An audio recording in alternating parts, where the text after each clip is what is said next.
Okay, welcome back to our next installment of the BrainPark short interview series we're doing, where we're chatting to some of the researchers and from the BrainPark group, as well as some of the researchers that use the BrainPark facility. Now, this month in November, we're going to focus on our awesome honours cohort that we had this year. Now, in a traditional year, our honours cohort forms a really important part of our group. It's kind of a fresh set of faces that come into our group each year, and they do some amazing work with our team. Obviously, this year's been a little bit different, had to be entirely remotely. So we really want to kind of showcase our awesome honours cohort and the research they've done with us this year. And so sitting down with me today is Zoe. Welcome, Zoe. Thanks for sitting down with me. Hi, thanks for having me. No worries. So yeah, been a bit of an unusual year, because usually we'd see you guys around the lab fairly often. But to kick things off, do you just want to talk a little bit about yourself and how, I guess, you got into science, psychology, and an honours project at BrainPark? Yeah, I did my undergrad at Monash, and I did my psychology extended major in a Bachelor of Arts. And so then after that, I applied for honours, and thankfully I got in. And then I got involved through BrainPark through mainly just my preference of honours projects. And then I got matched with the OCD focused group and with Leonardo Fontanelli at BrainPark. And then I was really excited. I got to go into BrainPark to do a tour right in February. And then unfortunately, by the time semester started in March, we had to all kind of go home and study from there. But I got like a little taste of BrainPark before. Yeah. Well, it's still around.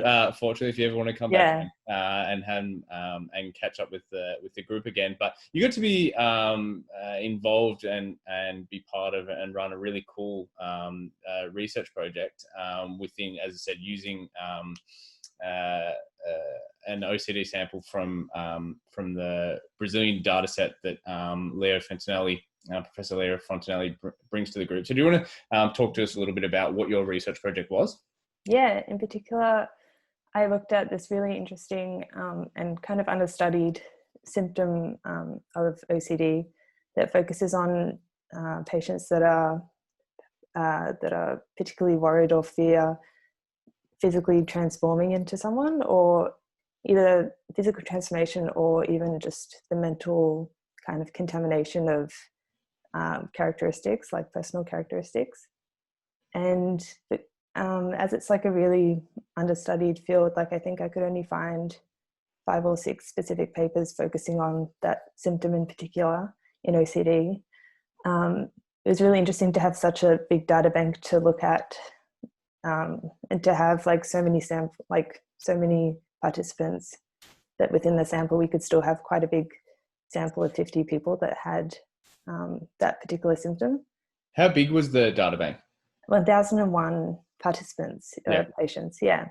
And so within that, it was about 4.8% was like the prevalence of the symptom I looked at. Yeah. And so kind of with that, obviously using a data set that had been collected over in Brazil. So I guess once you kind of established that there's that 4.8% of the OCD population that are affected by this, what were you then looking at? So kind of what was like the next, I guess, iteration of the project? Yeah, so we had several aims. One of them was just to kind of reinforce some of the old, like from the previous research, like with their findings.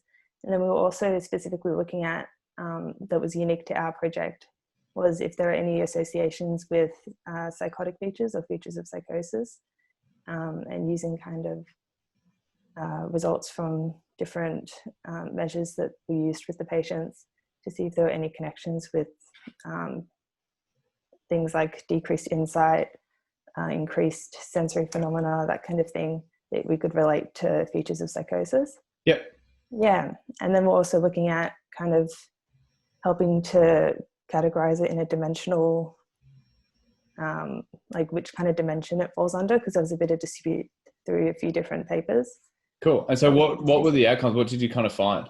Yeah, we didn't find any significant associations with features of psychosis. So, but we did find that they were mostly associated with like symptoms of the sexual religious dimension, which was different to the original kind of conceptualization of transformation obsessions, where they were conceptualized as more of a mental contamination based in kind of the contamination dimension. Yep. So yeah, so it was interesting that we supported another finding that looked at its closer association with the fear of taboo thoughts, forbidden thoughts, that kind of realm. Yeah, cool. And so, well, I guess what are then, I guess, some of like the future implications of this research that you were doing? Yeah, it was really like any kind of research into the symptom was important because there was such a limited amount. And we also found that the patients with transformation obsessions had a significantly younger seeking treatment age, and there was also a really like a significant disparage between the point at which they first sought treatment and the point at which they were diagnosed with OCD. So they took almost a year on average longer to be diagnosed with OCD once starting treatment. So that's really important for implications in terms of like more of an awareness of the symptom as OCD, so that it's easier for them to be diagnosed and get the proper treatment that is needed. Yeah, like potentially a year earlier. Yeah. In some instances, that's pretty cool. Yeah. That's a pretty valuable future implication and insight from just your honours research, and pretty powerful from looking into a pre-existing data set that exists out there. So I'm sure there's kind of some other awesome future implications that can be found when kind of investigating some of this data that already exists out there. What is for you next then? Obviously, we were chatting just before we started recording, and you mentioned you've got still a couple more assignments to doing to get motivated to finish off the honours year. But once those are out of the way, is there anything within your research project, either some of the styles of research or some of the research topics that has piqued your interest, or what do you think you might move on to next? Yeah, I was really interested, like looking at such a unique kind of symptom, and especially getting to know more of obsessive compulsive disorder in general, and learning more about that. I think it's something I'm really interested in going forward. I've been applying for different masters and a couple PhD programs, but I'm not too set on getting in straight away. I'm also looking forward to having a year off. If we could travel, that would be great. But so I've applied, knowing that we may be back online, or that hopefully we'll be in person.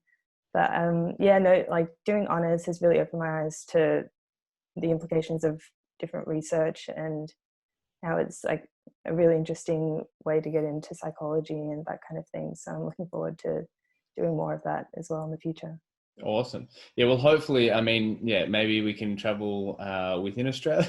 Yeah. maybe across to New Zealand. Maybe we can, with the whole Trans-Tasman bubble, we might be able to head across to New Zealand. But yeah, that'd be nice. It'll be interesting. It's going to be interesting to see where we can travel or can't travel next. Yeah, definitely. Well, thank you very much for sitting down with me and taking time out of your day.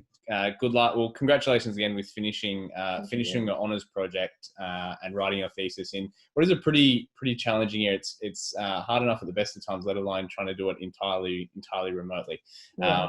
If you're ever around the lab, feel free to swing in and say hi. But good luck with your last two assignments, and then good luck with some of your applications. And hopefully one of those programs is successful, and we can kind of return to some face-to-face activities next year. That'd be good. Great. Thank you. Thanks, Zoe. Bye.